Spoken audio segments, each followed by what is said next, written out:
Hi friends, welcome to mini சமையல். இன்றைக்கி நம்ம சேனலில் சூப்பரான டேஸ்ட்டில் குழந்தைங்க ரொம்பவே ஆசையாக விரும்பி சாப்பிடக்கூடிய சத்தான ஒரு ஸ்நாக்ஸ் ரெசிபி தான் பார்க்க போகிறோம். இதை செய்கிறதுக்கு வீட்டில் ஒரு கப் அளவுக்கு பொட்டுக்கடலை மட்டும் இருந்தாலே போதும்.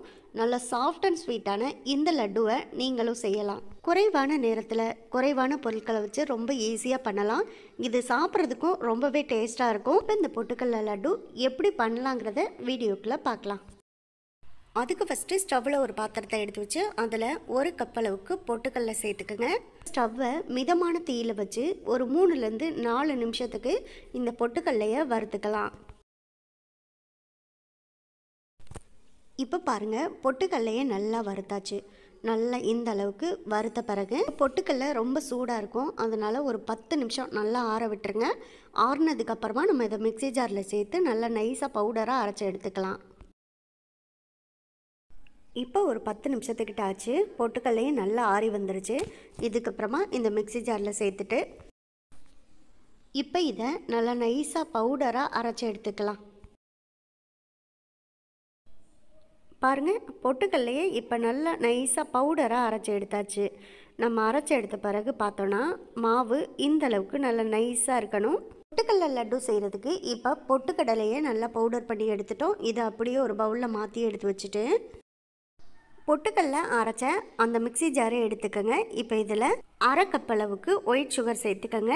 ஒரு கப் அளவுக்கு பொட்டுக்கடலை எடுத்ததுக்கு அரை கப் அளவுக்கு சுகர் சேர்க்குறது சரியாக இருக்கும். இந்த பொட்டுக்கடலை லட்டு செய்கிறதுக்கு மொத்தமாகவே 3 பொருட்கள் தான் தேவைப்படும். அந்த 3 பொருட்களையுமே ஃபஸ்ட்டு பொட்டுக்கடலையை எந்த கப்பால் அளந்து சேர்க்குறீங்களோ அதே கப்பாலேயே அளந்து சேர்த்துக்கோங்க. அப்போ தான் சரியாக இருக்கும். இப்போ மிக்ஸி ஜாரில் சேர்த்துருக்க இந்த சுகரை நல்லா நைஸாக பவுடராக அரைச்சி எடுத்துக்கலாம். இது கூடவே வாசனைக்காக ஒரு 3 ஏலக்காய் சேர்த்துக்கோங்க. இப்போ நம்ம இதை அரைச்சி எடுத்துக்கலாம். பாருங்கள், இப்போ சுகரையும் நல்லா நைஸாக பவுடராக நல்லா இந்த அளவுக்கு அரைச்சி எடுத்தாச்சு. இந்த மாதிரி அரைச்சி எடுத்துட்டு நம்ம ஏற்கனவே அரைச்சி வச்சுருந்த பொட்டுக்கடலை பவுடரை இப்போ இந்த பவுலில் சேர்த்து வச்சுருக்கேன். இது கூடவே நம்ம இப்போ அரைச்ச சுகர் பவுடரையும் சேர்த்துக்கலாம். ரெண்டையும் ஒன்றா சேர்த்துட்டு நல்லா கரண்டி போட்டு ஒரு முறை கலந்து விட்டுக்கோங்க. பாருங்கள், இந்த அளவுக்கு நல்லா ரெண்டையும் சேர்த்து கலந்து விட்ட பிறகு ஸ்டவ்வில் ஒரு பாத்திரத்தை எடுத்து வச்சுக்கோங்க. அதில் 1/4 கப் அளவுக்கு நெய் சேர்த்துக்கோங்க. ஸ்டவ்வை கொஞ்சம் மிதமான தீயிலே வச்சுக்கோங்க. பாத்திரம் சூடாகி நெய் கொஞ்சம் உருகி வரட்டும். நெய் கொஞ்சம் சூடான பிறகு ஒரு 10லேருந்து 15 முந்திரி பருப்பு சேர்த்துக்கோங்க. இப்போ இந்த முந்திரி பருப்பை நல்லா நெய்யில் மிதமான தீயிலே ஒரு 2 நிமிஷத்துக்கிட்ட வறுத்து விட்டுக்கோங்க.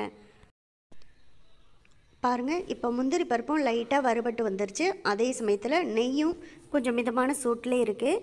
இப்போ இதோட நம்ம ஸ்டவ் ஆஃப் பண்ணிக்கலாம். இப்போ நம்ம கலந்து எடுத்து வச்சுருக்க பொட்டுக்கடலை பவுடர் கூட இப்போ நம்ம சூடு பண்ண நெய்யை கொஞ்சம் கொஞ்சமாக சேர்த்து நல்லா ஒரு கரண்டி போட்டு கலந்து விட்டுக்கணும். நம்ம சூடு பண்ணி வச்சுருக்க நெய்யை அப்படியே மொத்தமாக சேர்த்துடக்கூடாது. கொஞ்சம் கொஞ்சமாக இந்த மாதிரி சேர்த்து நல்லா மாவோட கரண்டி போட்டு கலந்து விட்டுக்கோங்க. இப்போ பார்த்தீங்கன்னா நம்ம நெய் எல்லாத்தையுமே சேர்த்தாச்சு. நல்லா கரண்டி போட்டு கலந்து விட்டாச்சு. இதுக்கப்புறமா நெய்யோட சூடு வந்து நல்லா ஆறி வந்திருக்கும். அதனால் கை போட்டு நல்லா மாவை கலந்து விட்டுக்கலாம்.